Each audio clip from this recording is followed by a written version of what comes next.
শীতের দিনে বিভিন্ন ধরনের পিঠা খেতে সবাই পছন্দ করে, তাই জন্য আমি আজকে তৈরি করেছি বৌসুন্দরী পাটিসাপটা পিঠা। নমস্কার বন্ধুরা, বেঙ্গলি কিচেনে স্বাগত জানাই, আমি অপর্ণা।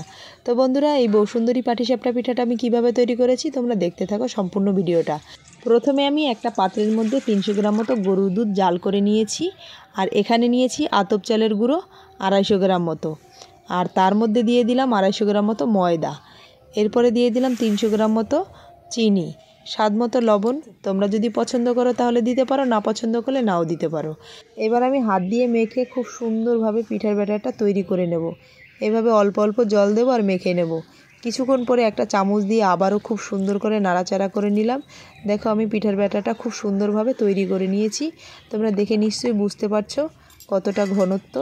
এবার আমি 2 চামচ মতো আলাদা করে বাটিতে তুলে নিচ্ছি। এর মধ্যে আমি 5-6 ফোঁটা দিয়ে দিলাম ফুড কালার। এই ফুড কালারটা দিলে কালারটা চেঞ্জ হয়ে যাবে, রেড কালার হবে। আমি এখানে রেড ফুড কালার দিয়ে বেশ সুন্দর করে ব্যাটারটা গুলে নিয়েছি। এবার উনুনটা জ্বেলে নিচ্ছি। উনুনটা জ্বেলে একটা ননস্টিকের কড়াই বসিয়ে দিলাম উনুনে গরম করতে। আর আজকের এই বৌসুন্দরী পাটিসাপটা পিঠাটা তৈরি করার জন্য আমি নলেন গুড়ের সন্দেশ নিয়েছি বাজার থেকে কেনা। এবার একটা লবণের প্যাকেটের মধ্যে লাল ব্যাটারটা ঢুকিয়ে এরকম সুন্দর করে ডিজাইনটা করে নিচ্ছি। দেখো কতটা সুন্দর লাগছে। এটা 10 সেকেন্ড মতো সেদ্ধ করলে কালারটা দেখো চেঞ্জ হয়ে যাবে। এরপরে আমি 1 চামচ মতো ব্যাটার দিয়ে বেশ ঘুরিয়ে ঘুরিয়ে গোল করে নেব অল্প জায়গার মধ্যে, তাহলে পিঠাটা বেশ সুন্দরভাবে তৈরি করা যাবে। এই দেখো, এভাবে সুন্দর করে ছোট্ট করে একটা গোল করে নিয়েছি রুটির আকারে।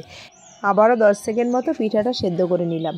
এরপরে মাঝখানে দিয়ে দিলাম সন্দেশের পুর। এবার রোল করে নিলেই রেডি হয়ে যাবে বৌসুন্দরী পাটিসাপটা পিঠা। এই পিঠাটা দেখতে যেমন সুন্দর, খেতেও দারুণ মজা।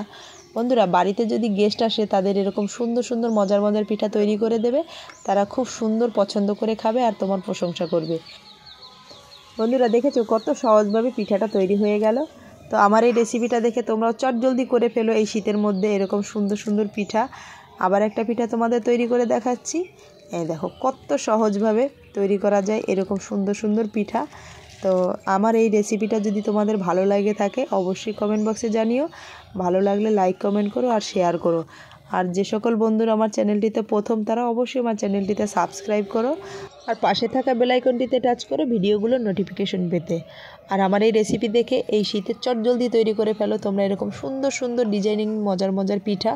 তো পিঠাগুলো যখন একসঙ্গে রাখা হয় তখন যে কতটা সুন্দর লাগছে, তোমরা যখন নিজেরা তৈরি করবে তখন বুঝতে পারবে এটা যে কত সুন্দর দেখতে আর কত মজা খেতে।